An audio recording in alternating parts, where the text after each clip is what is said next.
Amazon Prime is getting more expensive. Wah, wah. Dude, shrinkflation is coming for all of us, and it's starting at the streamers. What's going on, Andy? We're all going to start paying more at the pump or at the remote. Why? What's happening?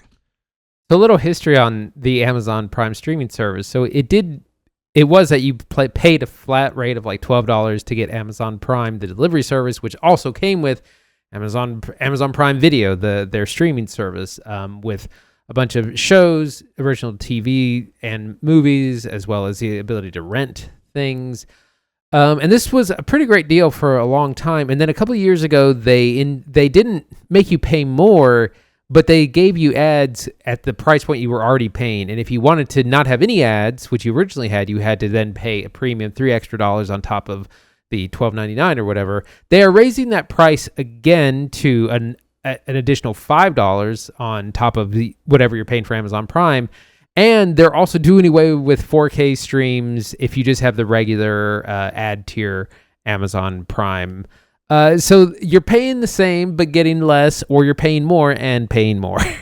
I've been saying for a little over a year now, dude, I think Amazon Prime is really slipping in value to a point where it is kind of generally getting to not be worth it. There was a time when Prime's like primary benefit, you order stuff, it comes in 2 days, you get free 14-day returns, was kind of the money, but pretty much everything on the site operates that way now. And if you order $35 worth of anything on the site, you automatically get those Prime benefits, membership or not. So what are you paying $190 for? Prime Video is pretty sweet and it's a big library, but it's full of ads and it's only getting worse. Anybody who's been watching Invincible or The Boys, you watch any films over there, you're seeing a lot of ads. You're seeing a lot of ads and they're pretty consistent. So having an ad-free option is nice, and only making it $5 a month on top of your subscription is nice, but 5 times 12 is $60 a year for no ads on Prime and 4K, which like, I don't even know if they're actually streaming at a bit rate of 4K or if it's like fake 4K, because that's a Probably thing. not. Dude, like this is so not worth it. I think Amazon Prime may not be worth it at its base subscription anymore. I think this is definitely not worth it. It's disappointing that, again, these services just keep getting more and more expensive. I finally was able to cancel my Hulu.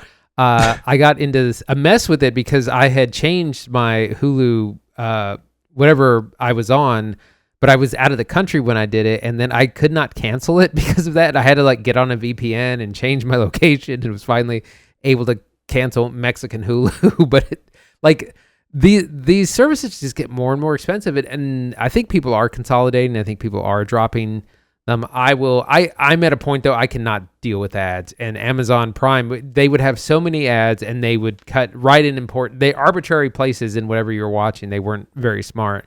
The thing was Invincible that I was trying to watch, and I was like, I can't do this, which Invincible starts this week, so I'm super excited. But yeah, they just keep getting more expensive.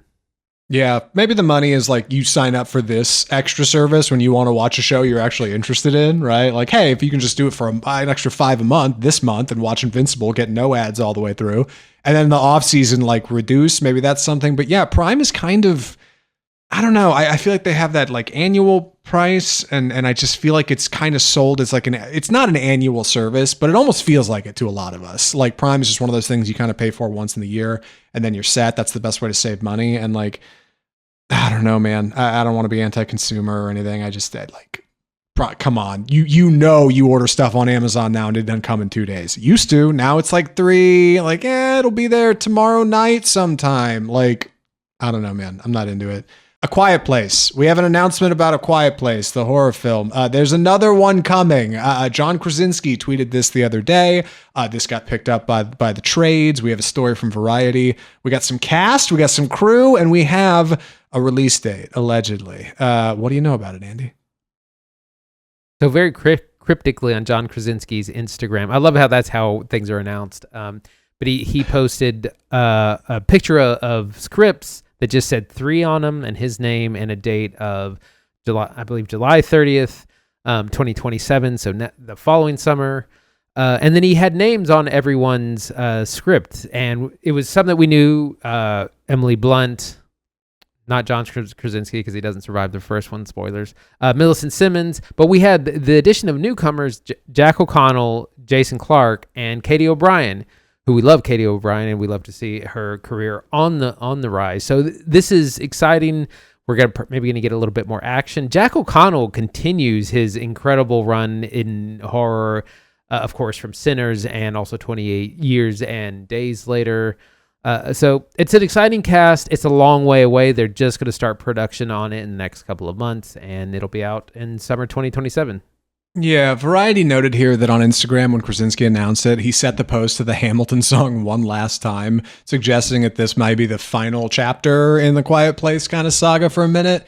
I think it's definitely Krasinski's off-ramp because he wants to do other stuff for sure. So I think he's going to be involved in this one, and then Emily Blunt's going to be in this, and then they're probably going to bail on that, kind of wrap this main thing. But certainly a lot of potential for more storytelling in this universe. We saw this with A Quiet Place Day One, and more importantly, with the box office returns. I got it here. Quiet Place, the first film in 2018, made $341 million, which is a hit, which of course warranted a sequel. Part 2 gets $297 million, pulls in just like $40 million lower.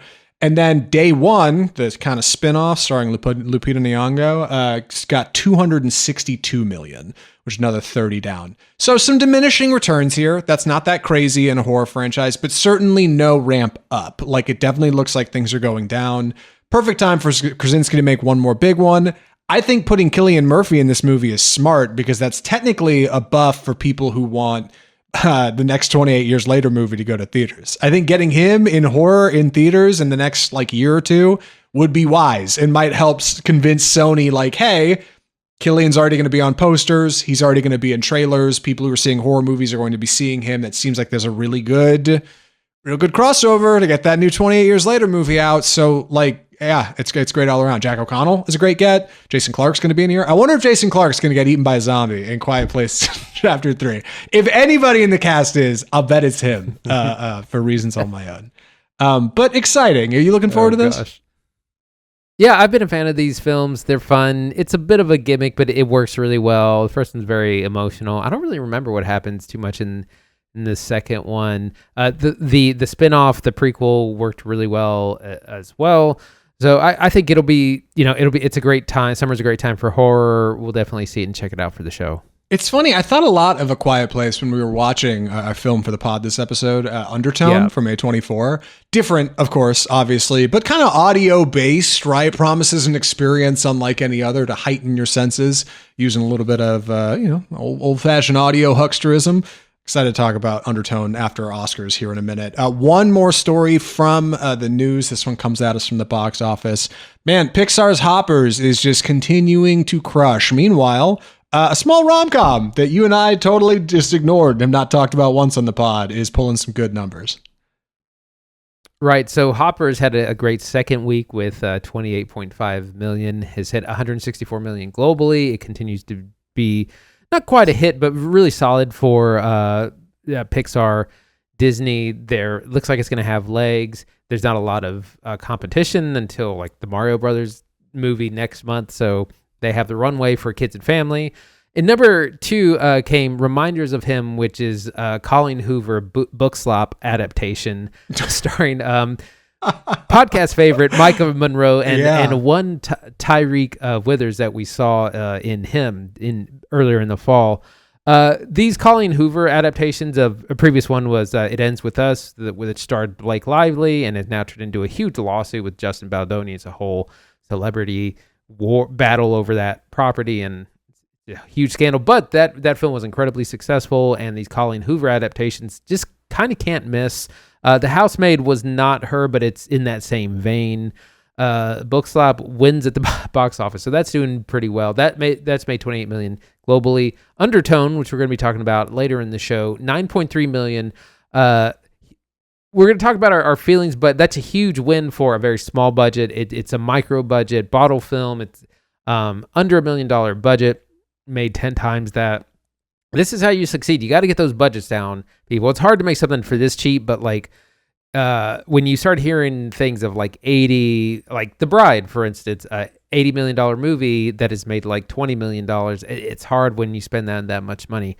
Scream 7 continues to do well at number 4, 8.5 million, 176 million globally. I think it's the highest grossing one of the entire series, so they're going to just keep making these. And then GOAT rounds out the top 5 with 4.7 million, 162 million globally.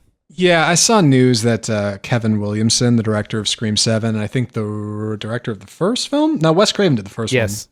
Did he direct? No, Wes Craven wrote it. That was the deal. Yeah. He said he's not coming back for a Scream movie, which, like, fair. Yeah, this one did not review well, but you're right. It made its money.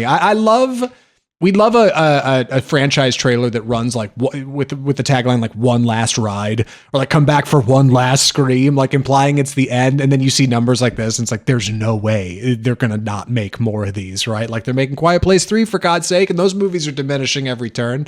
Dude, Book Slop is so funny, and highly offensive. I'm just thinking like you could rage bait Regretting You fans by doing a review of it and, put Book Slop on the thumbnail, right? Next to like the arrow pointing to the poster.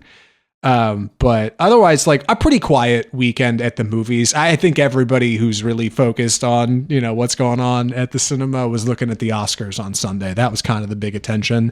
And it seems like since they premiered, man, we are already getting a ramp up to summer trailers, right? The next day we get a Dune 3 look with a teaser. We just were talking about, they got some looks at Tom Holland out for the new Spider-Man coming up. Tomorrow they're putting out a trailer for that, so we're not covering it on this episode, but we'll probably talk about it next week if it's long enough and worth covering. We are stepping into summer at the movies. Like it's time. Everybody want to get the Oscars out of the way, and now we're here.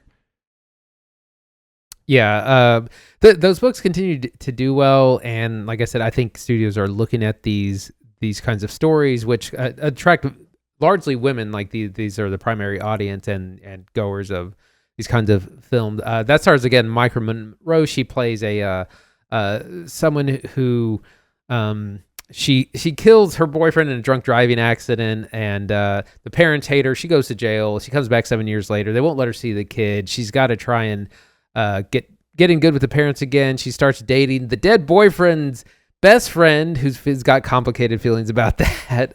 So it's a whole bunch of that kind of drama, and it totally works on screen apparently. Yeah. Well, hey, why not? Why? Way to go, Colleen Hoover. I'll take it. Whatever gets people out to cinemas, I guess. We got to talk about the Oscars. It's a little overwhelming. I might have done too much this year. We might have gone too far. But you know what? We're not hard pressed for time. We're going to clip it. We're going to put it on YouTube. So right before we jump into it, friendly reminder, go check out the channel. We got a bunch of cool stuff going on over there. Let's get into it, man. You wanna kick us off? The 2026 Oscar winners.